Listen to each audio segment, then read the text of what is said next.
सुप्रभात बच्चों। पीछे हमने अध्याय सेकंड के अंदर अध्ययन किया।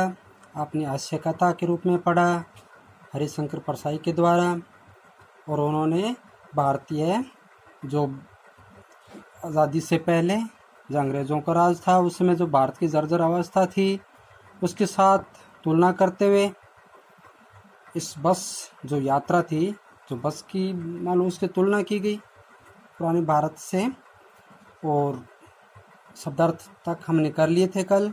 आज हम अभ्यास प्रश्न इसमें करने वाले हैं, तो आप ध्यान से देखिए। पहले मैं आपको अच्छी तरह समझा रहा हूँ, आप प्रत्येक क्वेश्चन को ध्यान से समझेंगे और फिर मैं आपको ऑफलाइन जो वर्क जो डालूँगा उससे आप क्वेश्चन आंसर कर सकेंगे। कुछ क्वेश्चन आपको वर्क ऑफलाइन वर्क में मिलेंगे और कुछ क्वेश्चन आपको खुद समझकर खुद अपने शब्दों में बुक के अंदर से फाइंड करते हुए लिखेंगे। तो बच्चों अच्छी तरह समझना, कहीं आपको कोई समस्या आए तो आप निश्चित रूप से मैसेज या कॉल के द्वारा पूछ सकते हैं। वैसे बहुत सिंपल सी क्वेश्चन है क्योंकि लेसन बहुत अच्छा था, सिंपल सरल भाषा में था, तो आपको समझ में आ गया होगा पूरा, नहीं तो फिर आप और समझ भी सकते हैं। तो हम अभ्यास प्रश्न के रूप में पहले पाठ से करेंगे जो पाठ्य पुस्तक के अंदर से पूछे गए हैं। तो मौखिक रूप से बच्चों, तो ये मौखिक रूप से होते हैं जो आपको सीधे क्वेश्चन पूछे जाते हैं, यानी कंठों के द्वारा, यानी कि बोलकर बताना होता है ये मौखिक रूप से। तो यहाँ पर सोचिए और बताइए, तो यहाँ पर आपको खुद को सोचना और बताना होता है। फिर भी मैं आपको समझा देता हूँ और ऑफलाइन वर्क में भी वर्क डाल देंगे तो आप अच्छी तरह और समझ लेंगे। तो पहला क्वेश्चन, लेखक और उनके मित्रों ने शाम की बस से सफ़र करना क्यों तय किया?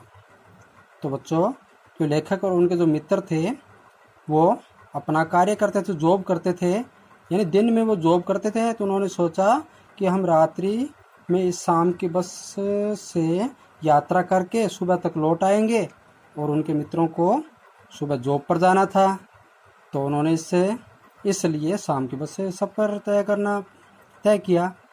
तो यहाँ पर इस तरह से आपने बुक में यही पढ़ा होगा, तो आप इनको और फाइंड कर सकते हैं, बाकी आपको रिटर्न में भी मिलेगा। तो इस तरह से फर्स्ट क्वेश्चन का ये आंसर रहेगा। सेकंड क्वेश्चन ख के अंदर देखिए,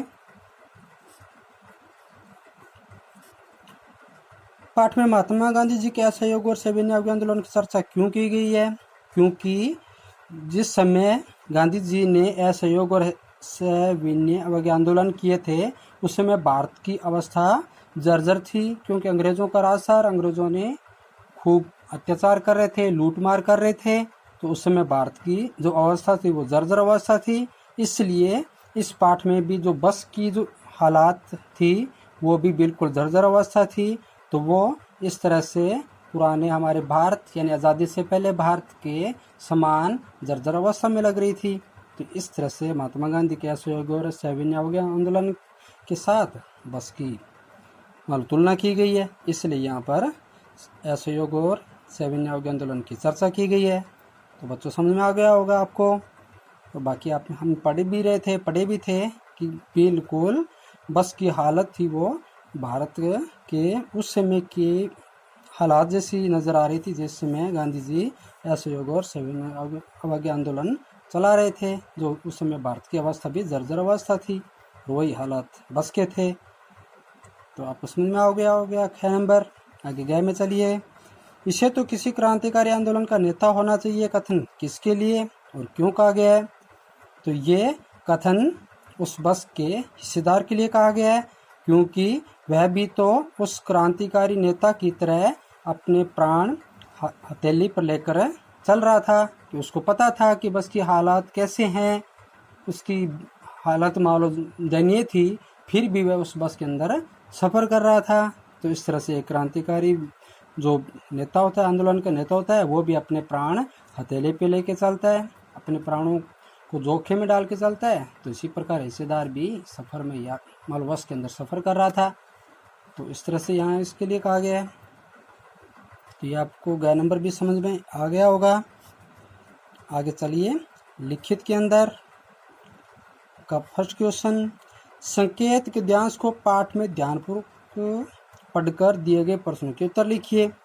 तो बच्चों यहाँ संकेत आपको दिया हुआ है, बस की रफ्तार जहाँ पैरा स्टार्ट होता है, शुरू होता है, वहाँ से लेकर अंत्येष्टि करनी पड़ेगी। तो ये पूरा एक पैरा जो पृष्ठ नंबर आपको 14 पे मिलेगा, उस पैरे को आप जो कोमा से लगाकर स्टार्ट कर लेंगे या उसको नोट कर लेंगे, उसको अंडरलाइन करते हुए नोट कर लेंगे 14 नंबर पृष्ठ के ऊपर।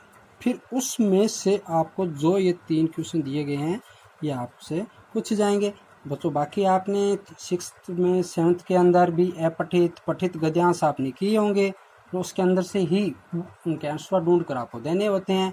तो ये बहुत ही सिंपल होते हैं बच्चों, आप बड़े आसानी से कर भी सकते हैं उन पैरे में से ढूंढ कर। तो यहाँ तो आपको बिल्कुल एक पहरा दे दिया, उस पहरे में से ही इन 3 क्वेश्चन के आंसर ढूंढने हैं। तो बहुत ईजी है ये तो। बाकी मैं आपको समझा रहा हूँ तो आप यहाँ समझेंगे, और आपको लिखित वर्क में भी दे दिया जाएगा। तो अच्छी तरह समझो पहले आप। लेखक किसे और क्यों अपना दुश्मन समझ रहे थे? तो बच्चों हमने उस पैरे में पढ़ा था ना बच्चों कि जब गाड़ी वो चल रही थी, बस चल रही थी, तो उसकी स्टीयरिंग और उसकी ब्रेक बिल्कुल खस्ता हालत में नज़र आ रहे थे। तो ऐसा लग रहा था कि ये बस किसी भी पेड़ से कहीं भी टकरा सकती है। इसलिए लेखक को ऐसा लग रहा था कि किसी भी पेड़ से ये बस टकरा सकती है, इसलिए वो उसे अपना दुश्मन समझ रहा था, यानी हर पेड़ को वह अपना दुश्मन समझ रहा था। रास्ते में झील दिखने पर लेखक के मन में क्या विचार उठते? तो रास्ते में झील देखने पर लेखक के मन में ये विचार उठते कि ये बस कभी भी गोता लगा सकती है, यानी नदी के अंदर या झील के अंदर कभी भी गोता लगा सकती है, यानी कभी भी संतुलन खोकर उसके अंदर गिर सकती है। तो बच्चों इस तरह से क्या का उत्तर रहेगा आंसर। बाकी आप उस पैरे में से ढूंढेंगे, खोजेंगे, आप मेहनत करना बच्चों। ये क्वेश्चन ऐसे होते हैं जो खुद फाइंड करके करने चाहिए, जिससे आपकी जो मानसिक जो एबिलिटी होती है उसका विकास होता है बच्चों। तो यहाँ पर खुद फाइंड करना चाहिए, न कि हम किसी तरह से मान एक कराए के अंदर अभ्यास करें, या हमें खुद फाइंड करते हुए हमेशा अभ्यास करना चाहिए। जो पठित अपठित गद्यांश इसी रूप में आते हैं, जो आपको कोई सा भी पैरा कहीं से भी मिल सकता है। ये कोई ज़रूरी नहीं होता कि बुक के अंदर से मिले, अपठित गद्यांश कहीं से भी आ जाता है। इसलिए हमें इसकी प्रैक्टिस खुद स्वयं अपनी एबिलिटी बढ़ाते हुए, अपना IQ बढ़ाते हुए करना चाहिए बच्चों। तो यहाँ पर खुद भी करना, बाकी मैं आपको समझा रहा हूँ। आगे गया नंबर, वृक्षों की छाया के नीचे खड़ी बस किसके समान लग रही थी? तो बच्चों ये भी तो बहुत सिंपल सा क्वेश्चन है, उसके अंदर दिया हुआ भी है कि वृक्षों के छाया के नीचे खड़ी बस है एक थकी हुई वृद्धा के समान लग रही थी। बच्चों हमने ये पढ़ा भी था पीछे बुक के अंदर, कहानी आपको पूरी अच्छी तरह समझ में भी आई होगी, बड़ी इंटरेस्टिंग कहानी थी। तो ये आपको अच्छी तरह याद भी हुई होगी। तो यहाँ पर इस तरह से आप आंसर दे सकते हैं, बहुत सिंपल क्वेश्चन। तो बच्चों यहाँ पर आप जो गद्यांश के अंदर से, पठित गद्यांश के अंदर से जो क्वेश्चन पूछे गए हैं आपको समझ में आ गए होंगे। आगे हम चलते हैं 2nd नंबर क्वेश्चन के अंदर।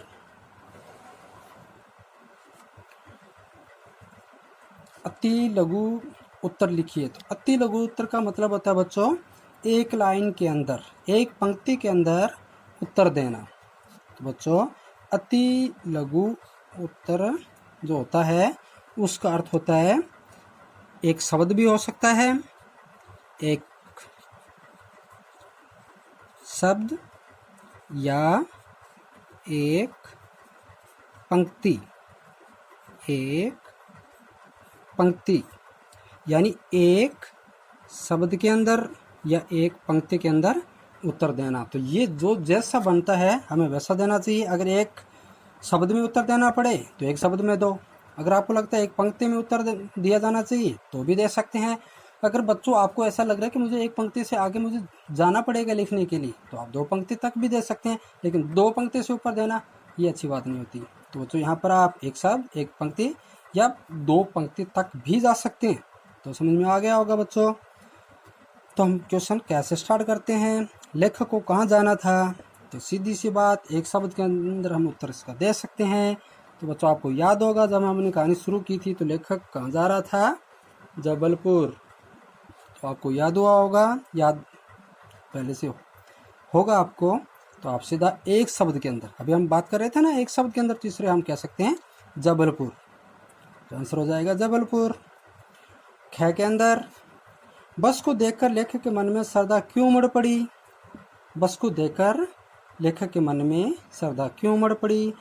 तो बस को देखकर लेखक के मन में यह श्रद्धा उमड़ पड़ी क्योंकि पूरी बस जर्जर अवस्था में थी और वो उसके हर एक अंग उसका साथ नहीं दे रहे थे, सभी उसका असहयोग कर रहे थे, यानी उसके जितने भी अंग थे पार्ट्स से वो एक दूसरे से असहयोग कर रहे थे।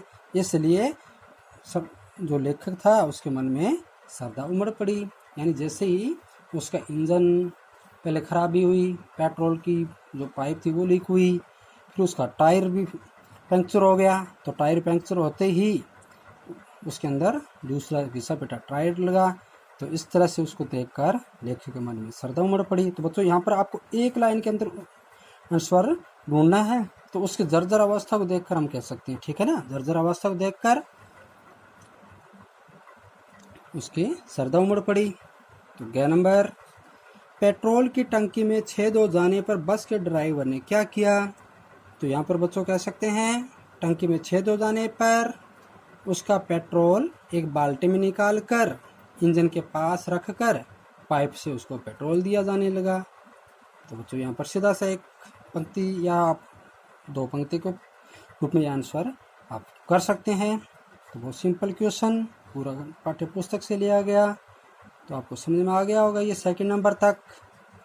फिर हम चलते हैं थर्ड नंबर, जिसका आंसर किस रूप में लिखेंगे, लघु उत्तर के रूप में।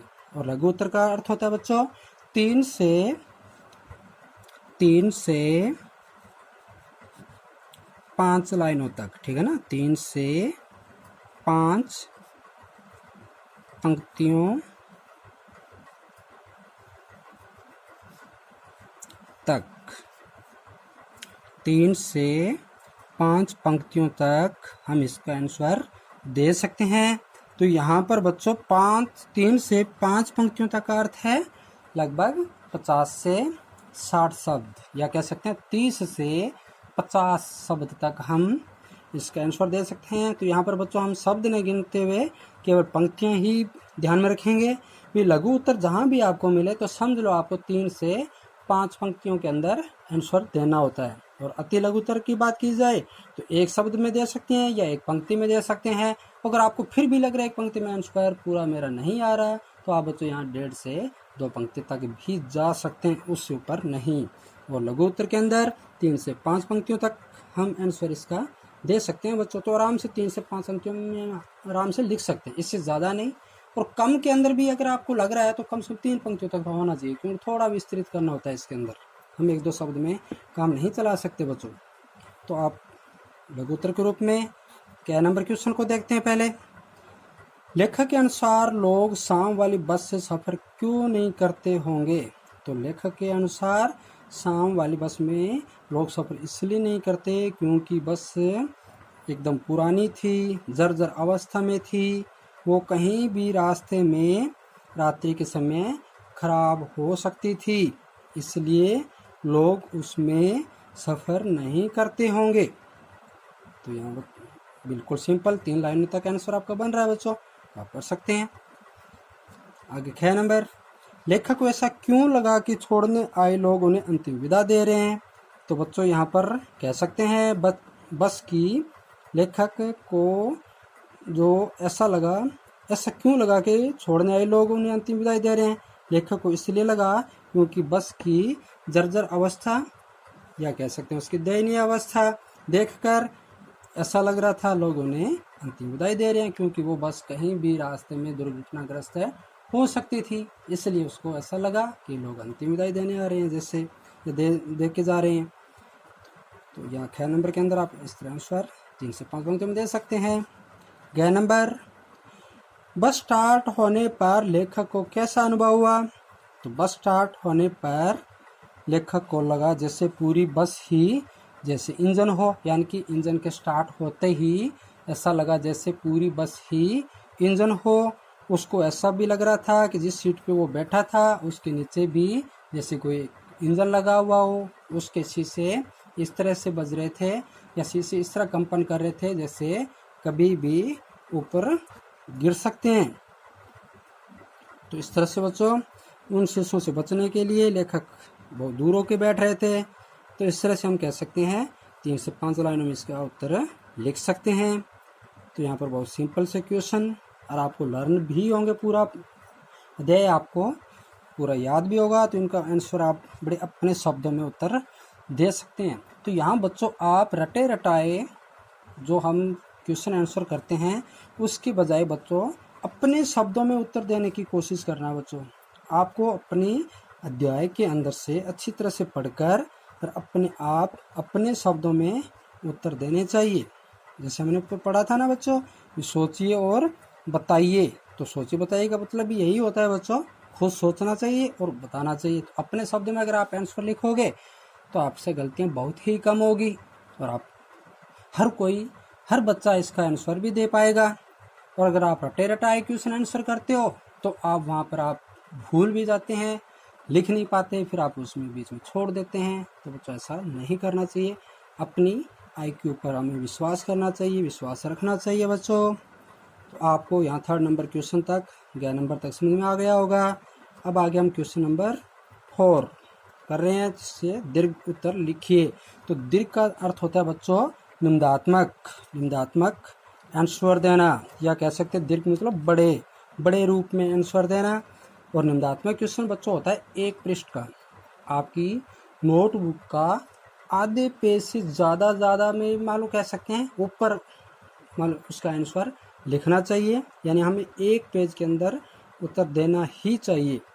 तो यहाँ आपको एक तरह कथा के रूप में आंसर, यानी एक कथा या कह सकते हैं निबंधात्मक क्वेश्चन बोलते हैं बच्चों। दीर्घ उत्तर लिखने का मतलब होता है निबंधात्मक। और एक निबंध लिखते हो आप बच्चों जानते ही होंगे, निबंध आप किस रूप में लिखते हो, जो लगभग 1 पेज का होता है। तो इसी प्रकार से इसका आंसर भी हमें कम से कम 1 पेज के अंदर देना ही होता है। फिर भी अगर हमारे से थोड़ा शॉर्ट रह रहा है तो ये हम कह सकते हैं 100 शब्दों से लेकर 150 शब्द तक। तो ये मतलब होता है 100 शब्द का 1 पेज माना जाता है और 150 शब्द का मतलब 1.5 पेज। तो यहाँ पर हम लगभग कह सकते हैं 70 से 100 शब्द के बीच में आंसर अपना दे सकते हैं। तो 70 का मतलब होता है 70%, यानी आपका जो नोटबुक की या आपकी जो मान लो कह सकते हैं आंसर शीट, एग्ज़ाम के अंदर जो आंसर शीट होती है उसका 70%। तो 70% मतलब समझ रहे हो बच्चों, अगर आपकी नोटबुक में मान लेते हैं अगर 10 लाइन्स है तो 7 लाइनें लिखना, तो मतलब आपको पौना पेज बोलते हैं, जिससे आधे से ज़्यादा पेज है वहाँ तक आप उत्तर दे सकते हैं। तो यहाँ पर क्वेश्चन नंबर क्या को देखते हैं, लेखक की बस यात्रा का वर्णन अपने शब्दों में कीजिए। तो ये बच्चों क्वेश्चन आप स्वयं करेंगे। तो यहाँ मुझे लगता है कोई भी बच्चे को इसमें कोई दिक्कत नहीं आएगी, नोटबुक आपके पास होगी, ये क्वेश्चन आप कहीं से भी फाइंड भी कर सकते हैं। नहीं तो अपने शब्दों में बच्चों अगर आप लिखोगे तो मुझे लगता है बहुत सही लिखोगे आप। प्रत्येक बच्चा मेहनत करने वाले होंगे आप, तो आप खुद करेंगे बच्चों। लेखक की बस यात्रा का वर्णन, तो वो लेखक कहाँ से शुरू हुआ था और अंतिम तक, तो ये आप बिल्कुल शॉर्ट करते हुए जो इसके अंदर मुख्य पॉइंट्स हैं, पंक्तियाँ हैं, उनको लेते हुए कि सबसे पहले लेखक चढ़ा, फिर क्या हुआ, बस स्टार्ट हुई थी, वो कंपन कर रही थी, इंजन उसका बज रहा था, फिर वो धीरे धीरे, पहले लेखक को ये भी लगा था कि बस स्टार्ट होगी कि नहीं होगी, लेकिन हिस्सेदार ने कहा नहीं ये तो स्टार्ट भी होगी।